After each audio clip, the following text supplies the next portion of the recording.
আসসালামু আলাইকুম ওয়া রাহমাতুল্লাহ। প্রিয় দিনীবের, আশা করি আল্লাহ তাআলা একান্ত রহমতে ভালো আছেন আলহামদুলিল্লাহ।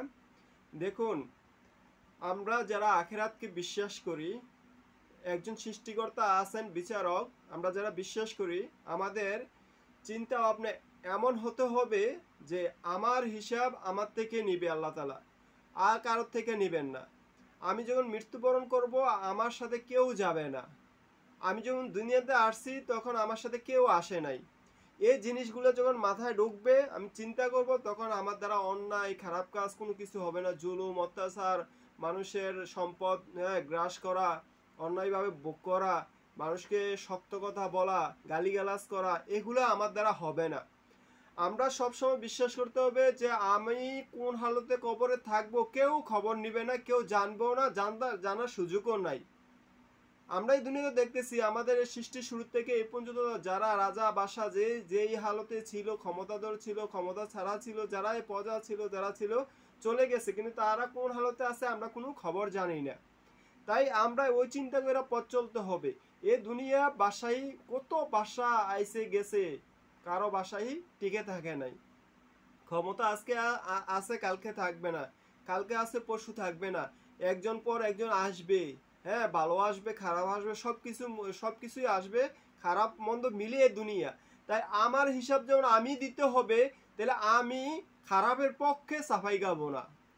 আমি অন্যায়ের অন্যায়ের পক্ষে থাকবো না, অন্যায়ের বিপক্ষে থাকবো, অন্যায়ের প্রতিবাদ করব, সত্য কথা বলবো।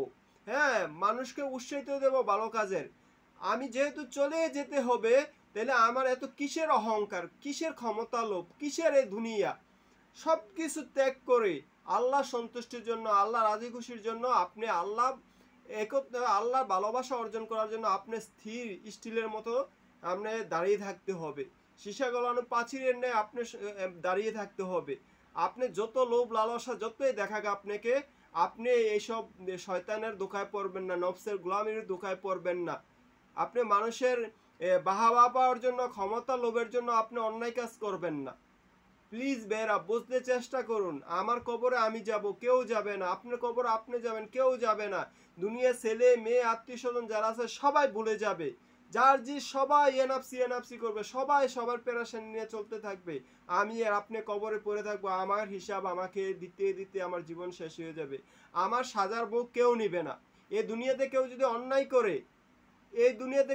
অন্যায় করে, সে শাস্তি পায়, অন্য কেউ শাস্তি পায় না। কেউ কারোর ভাগ নেয় না, শাস্তির ভাগ নেয় না। তদ্রুপ আখেরা তো আপনার হিসাব আপনি দিতে হবে, আপনার শাস্তি আপনি ভোগ করতে হবে, আমার শাস্তি আমি ভোগ করতে হবে। প্লিজ ভাই, বোঝার চেষ্টা করুন, দুনিয়াতে সৎ পথে চলার চেষ্টা করুন। আল্লাহ তাআলা আমাদেরকে সঠিক বুঝদান করুক। আমাকে সহ আপনাদের সবাইকে আল্লাহ তাআলা ভালো রাখুক, সুস্থ রাখুক, দোয়া করি। ফি আমানিল্লাহ। আসসালামু আলাইকুম ওয়া রাহমাতুল্লাহ।